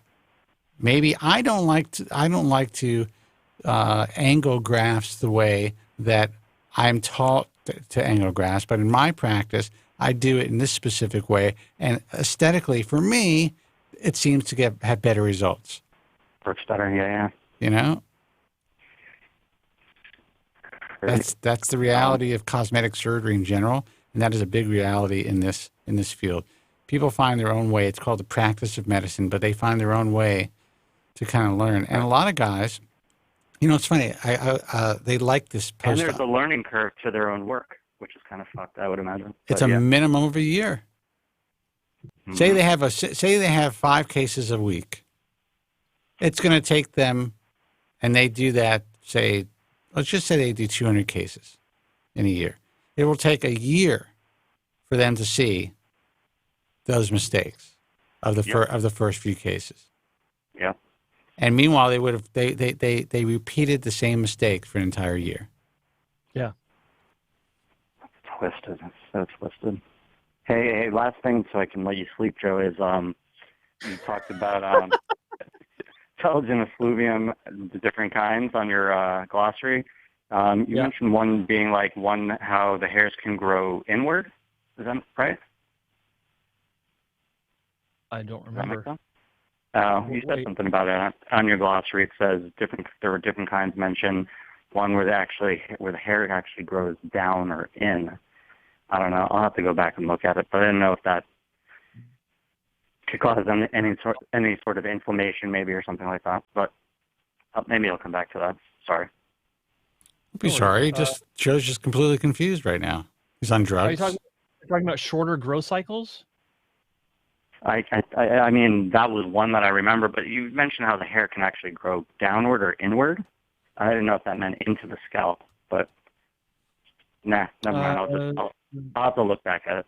Yeah, that's not a part of telogen effluvium, but you can you can have ingrown hairs, but that's completely different. I think maybe you misread something, but contact me, email me. Let me know. Let me know if you figure out what you're talking about.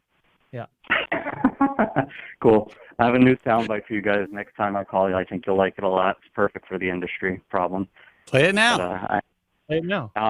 No, I got to go find that motherfucker. All right. Well, call us on Tuesday.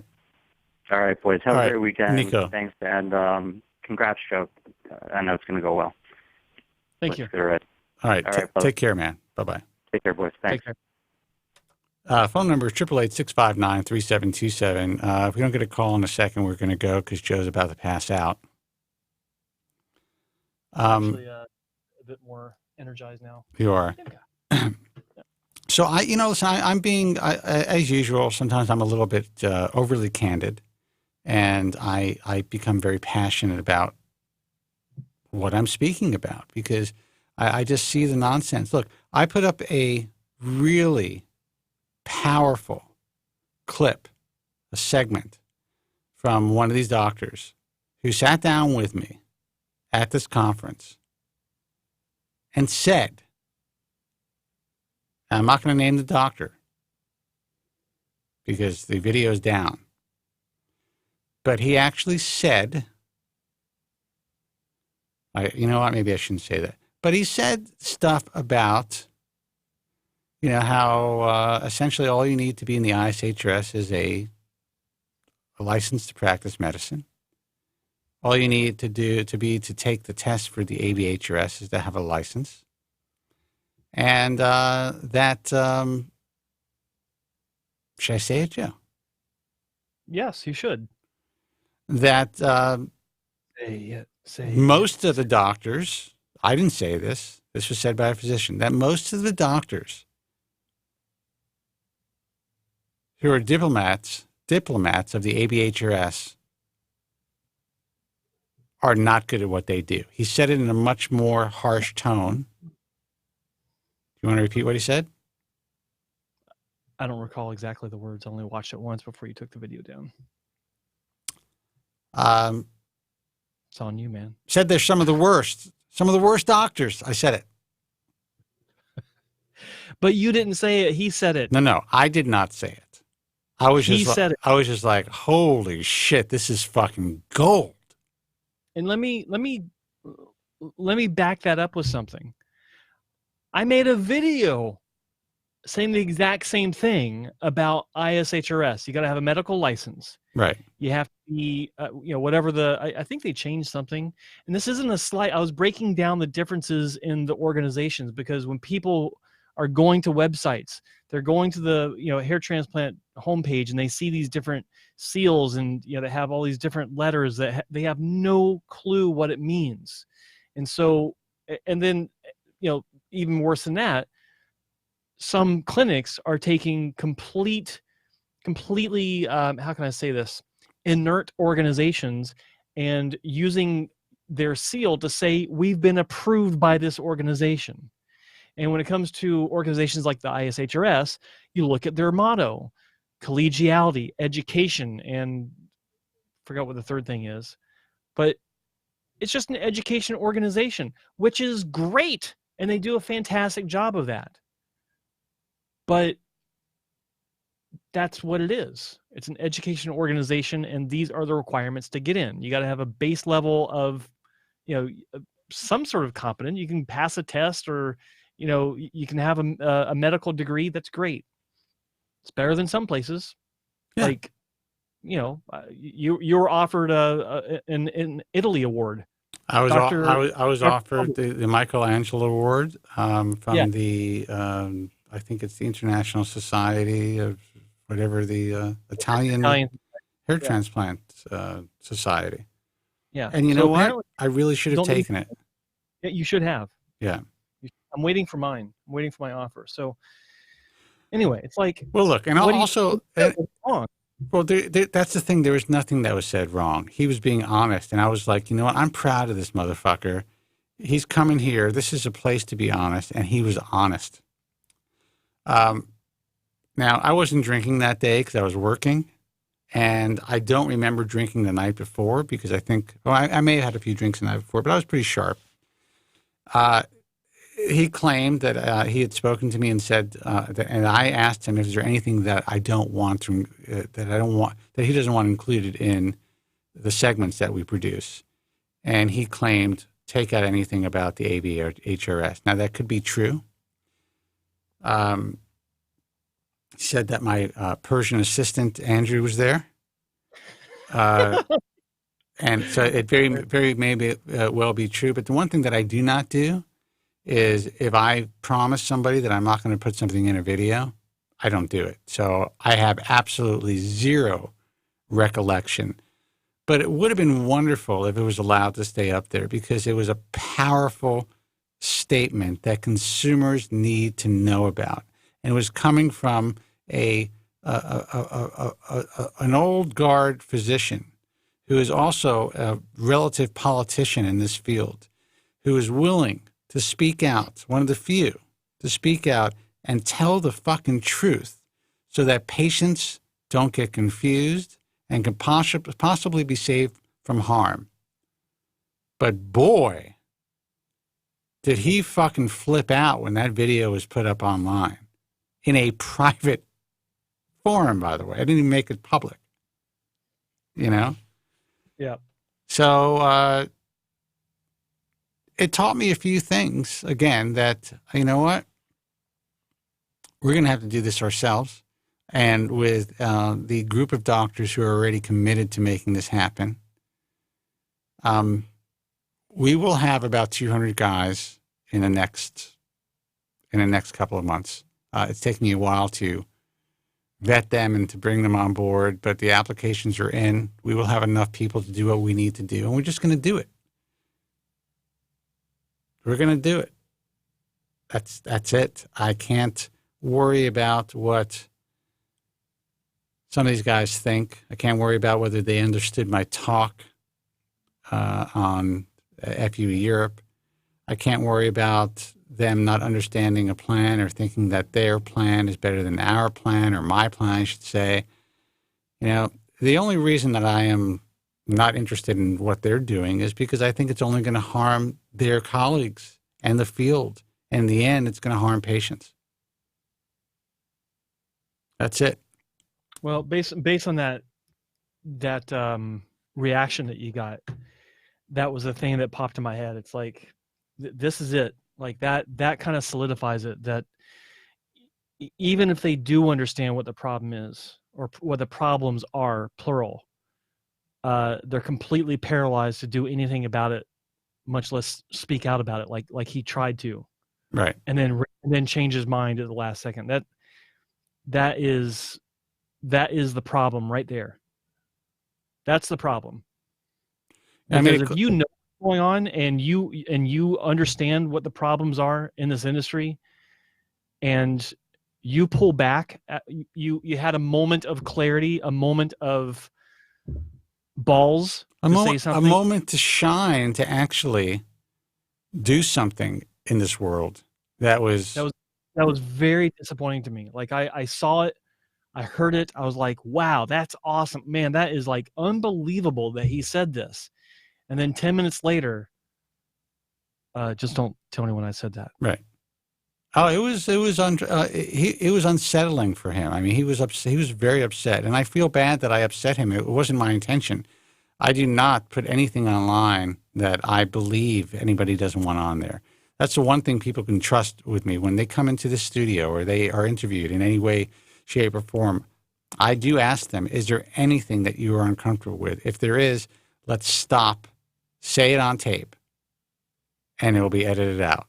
I am not trying to catch somebody, and I'm not some sort of a shock type of journalist that's, you know, trying to put somebody's neck on the line unless they want that to be the case. What it would have done is it would have, I believe, emboldened a lot of other physicians, and it would have empowered a lot of patients, and it would have done nothing to harm this guy's career or his political aspirations. And as a matter of fact, if this guy has any true political aspirations or wants to be a part of any relevant organization in a big way, he's going down the wrong path. Yeah. Well, the path that's been, walked on for the past 30 years, it's like it keeps leading to the same place. It's over. It's time to change. It's time to change. It's over. I would love to see that particular organization thrive and stick to its mission and really thrive and grow and stick to its wheelhouse. They are going completely off course, and it is a dangerous course and path that they are taking. They are putting their organization and their membership in incredible jeopardy, and they are really putting patients in jeopardy, in my view.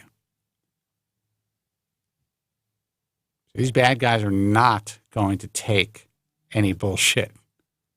No. Especially the type of weak, just irrational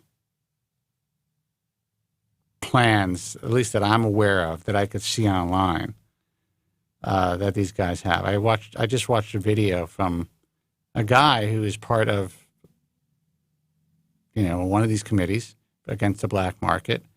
And it was like, he's talking all kinds of shit about the black market. But a year ago, if you went to his website, it said that he was double board certified, and he was board certified by the American Board of Hair Restoration Surgery, which is illegal. He can't say that. He's not board certified. There's no such thing. He may be a diplomat.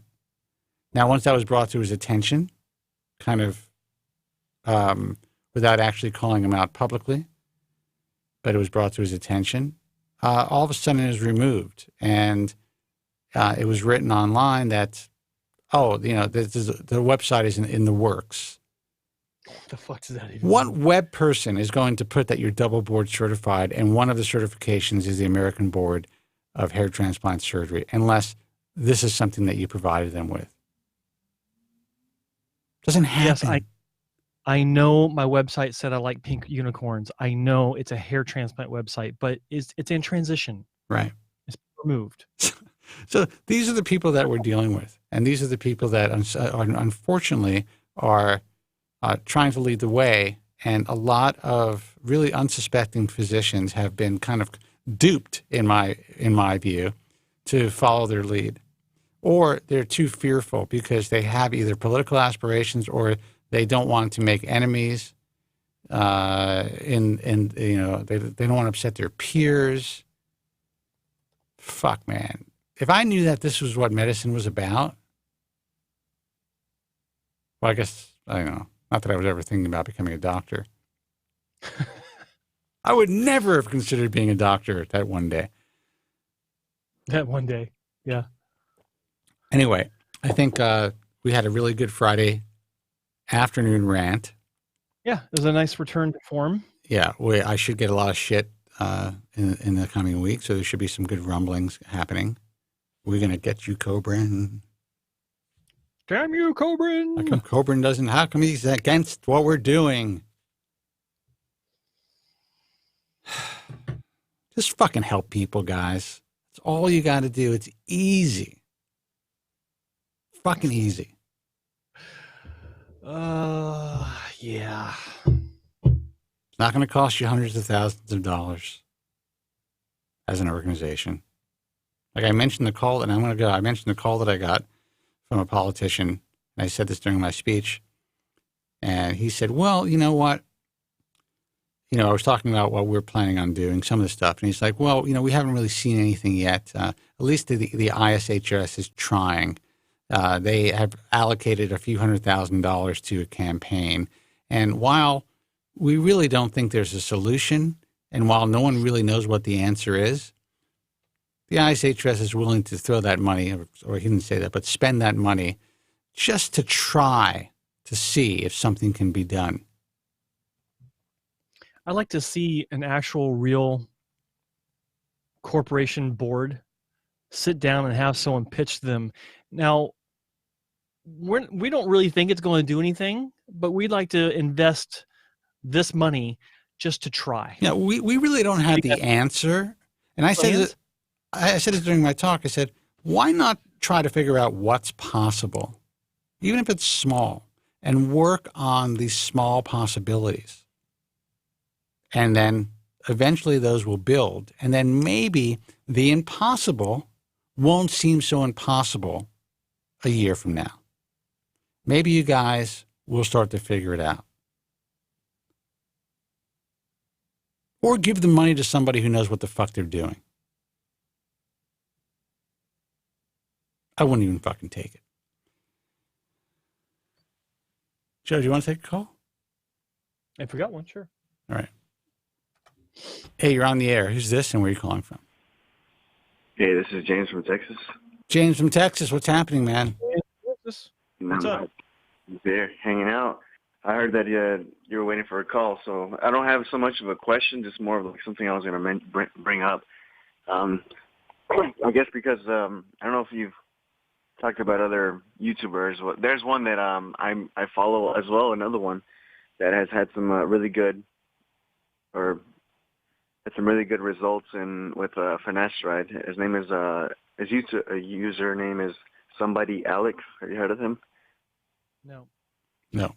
Well, if you ever get a chance, check him out, I guess. And he's had an amazing comeback, I guess, with, I think he claims he just did finasteride. I think he started losing his hair in 2008. He had a really bad diffuse thinning on top of his head, and now he has like a really thick, full head of hair. You really can't tell that he had a hair loss, but wow. He uploads a lot of videos, and he talks a lot about that.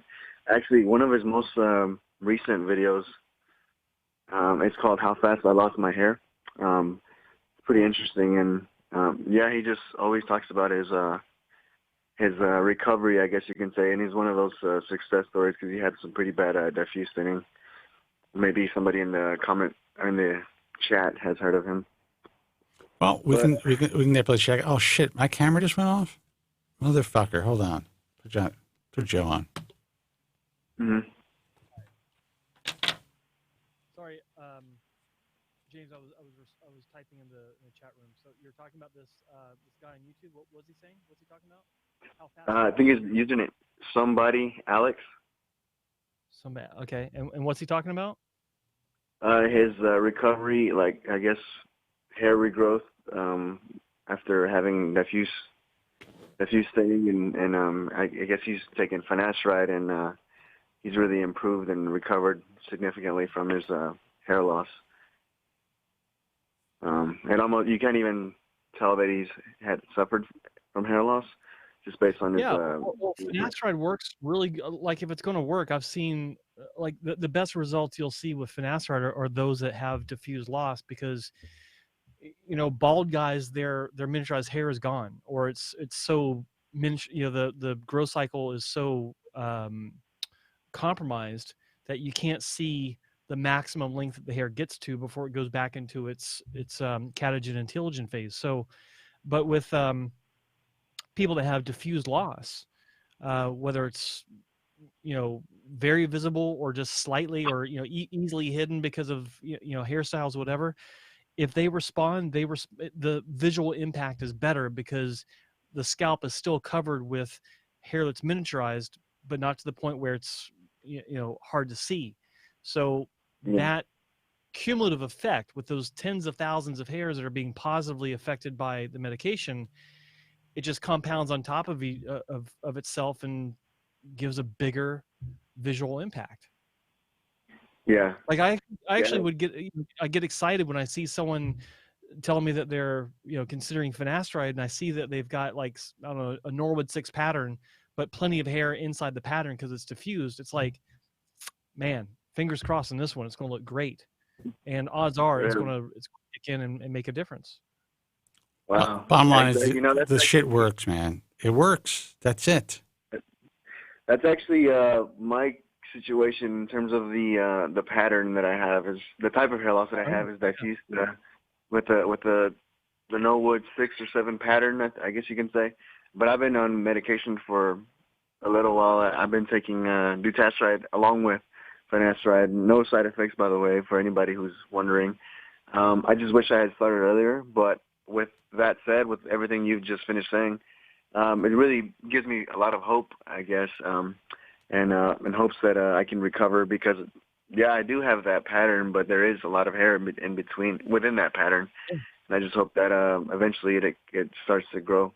Look, man, hope is important, and I absolutely hold out hope for guys who start using this drug. And people don't want to hear it. Like I said, I've gotten death threats by talking about this. But I know so many people, and I was just talking to a buddy of mine who just moved back to Los Angeles. He's in the television business, and he started losing his hair later in life, later than. Did my mic just go back up? Was it like lower for a second? He just, he started, I'd say, on finasteride maybe 15 years ago. And this guy had a full head of hair and started to kind of grow rapidly. And while it slowly progressed, I mean, we were talking about it the other day, he said it saved it completely changed his life, saved his world. This guy is 54 years old, and he's lucky he doesn't even have much gray hair. And it looks like he has a full head of hair. He keeps it short, looks very youthful. And there is really no one that I know personally who has tried this drug who hasn't had a good response from it. Not a single person in my personal life. And a lot of people now that I know are using the drug. Yeah. Yeah, I was really scared to take it at first, but now, I wish I'd started earlier. I just hope that I'm one of those people that one day I can call and, as I have been, and spread the word about the success. But I'm still waiting to see, and hopefully that it does improve. Or you could be one of the people that call and say, "This fucking sucks." Yeah, but I doubt it. Don't be afraid. Don't be afraid. There's nothing to be afraid of. What's the worst? what is the absolute worst thing that's going to happen? Currently, you have no side effects. The worst thing is it doesn't work for you, and you would have gone bald anyway. Now, that sucks, but that's currently the worst thing that's going to happen. Yeah. You know? Yeah. Don't even think about it, man. Just take it when you take it, and try your best not to. I mean, it seems like you're spending an enormous. Is that the word, Joe? Enormous. Not enormous. Inordinate. Yes. Amount of time watching hair loss videos on YouTube. Yeah. You're already doing everything that you can do. Stop it. Yeah. I'm just obsessed with it, like everyone. How old are you now? 28. Go to a strip club. Do something. Have some fun. Every time you want to go and watch some fucking, sit in your fucking house on your laptop and watch a YouTube video about hair loss, put a fucking $1 in a jar and don't watch it. Yeah. Well, I will admit that it's not as bad as before I was taking medication. Before that, I was way worse, but I've learned to be a little more patient, but I think eventually, you lose your patience, I guess you can say, because I've been on 1 milligram finasteride since November, once a day, and then in March I started 0.5? Yeah, 0.5 milligram of dutasteride, and I've been taking both since then, and I guess March, April, May, June. Coming up on the 4th month on dutasteride. It'll be 4 months, I guess, at the halfway point of this month. And, yeah, I guess since November till now, that's finasteride. And then since March until now, that's 0.5 dutasteride. So I just hope that I still have some time, maybe, like to see regrowth or growth. You definitely have. You just started, dude. You just fucking started. You just started. It's like you remind me of surgical patients that would call me at 3 months saying, "Why am I only seeing like 3 hairs?" It's like because that's all you're supposed to do at this point, you know. And I don't mean to give you a hard time, but you need to back up. You really do. You need to back up and forget about it. Just remember to take your medication on whatever regular basis you've been taking. Don't change the source that you're getting it from to make sure that you're consistent and you can measure. Like, if you hear about something new, don't add it to your regimen. If you find a better deal on either your medications from a different source, don't do it. Stick to it. Like everything has to be consistent. Because if something doesn't work out or something changes and you've been making changes to your routine, you have zero clue about what to point to. This is not a sprint. This is a marathon like no marathon before it. You got to wait. You got to be patient, and you have to make observations over time to know whether or not it's working for you. Like right now, you said you're mixing the meds. That's not the way I'd do it. If I was starting out, I would have stuck with one of them for a year before I would even consider adding something new to it. But you've done it, so don't change it. That's the way you're doing it, so stick to it, the way you're doing it, and do like Nico did it. I saw Nico comment in the forum in the chat room that he's left the forums, like he doesn't read them because it's all horseshit. And that's what you should do. You should stop going to YouTube. If you go to YouTube, go to car videos or whatever, right? But avoid the hair stuff because YouTube is far worse than the forums as far as the horse shit out there about hair loss. Yeah, I fucking despise the forums, and I have the most trafficked forum currently in the world. I think I haven't checked Alexa in a while, but and there are physicians out there. Sadly, this is a sad part of things, who still want to be a part of the IHS because of the fucking forum, because they want to post their images, as opposed to what it really is about. And I tell people to stay off the fucking forum. That doesn't help me making a living.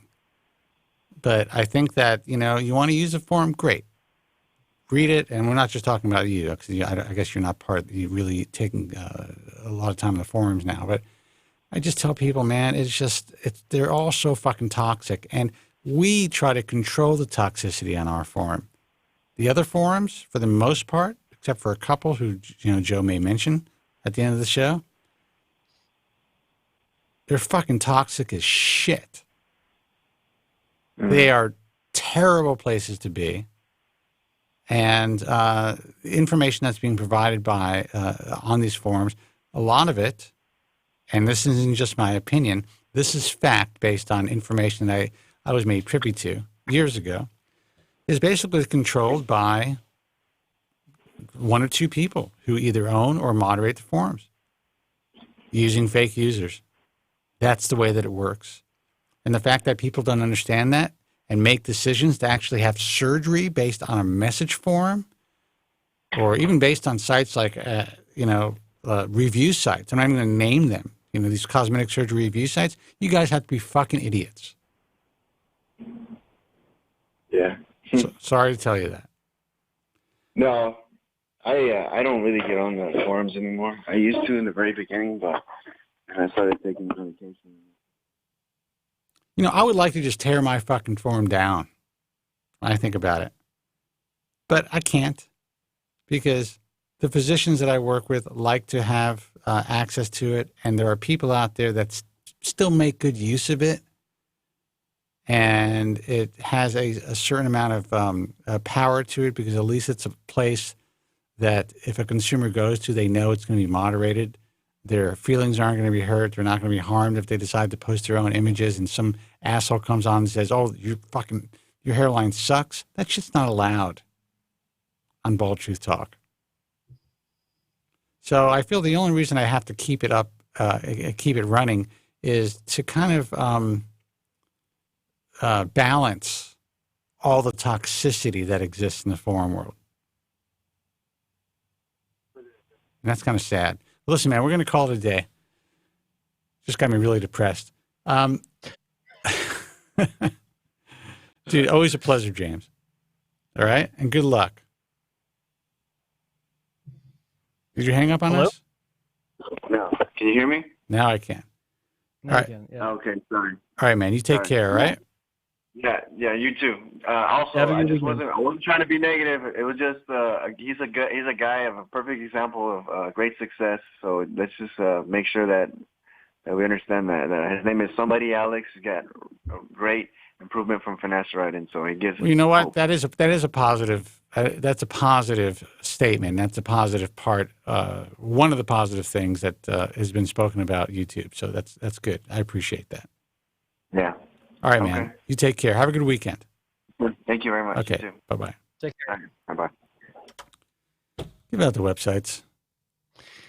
The websites, as my colleague is referring to, are message forums, but they're message forums that are pretty good at weeding out the horse shit, and they support our message, and gotta love them for it. The first up is hairlossexperiences.com, primarily a UK-based forum. But being the interwebs, we've got access to, or they've got access to, clinics from all over the world that share their results and patients sharing their experiences, which is just such a great combination. The owner of that forum also happens to be a repair patient like yours truly, and works his ass off helping repair patients behind the scenes to get the help that they need. That is hairlossexperiences.com. The next one up is the Italian hair loss and hair restoration forum called bellycapelli.forumfree.it. Another great resource if you want to see where patients share their experiences. And let me tell you, they're very passionate about their hair loss over in Italy. And also, of course, clinics share their results. Another great resource, that is bellycapelli.forumfree.it. And finally, we've got the French hair loss and hair restoration forum, international-hairlossforum.com.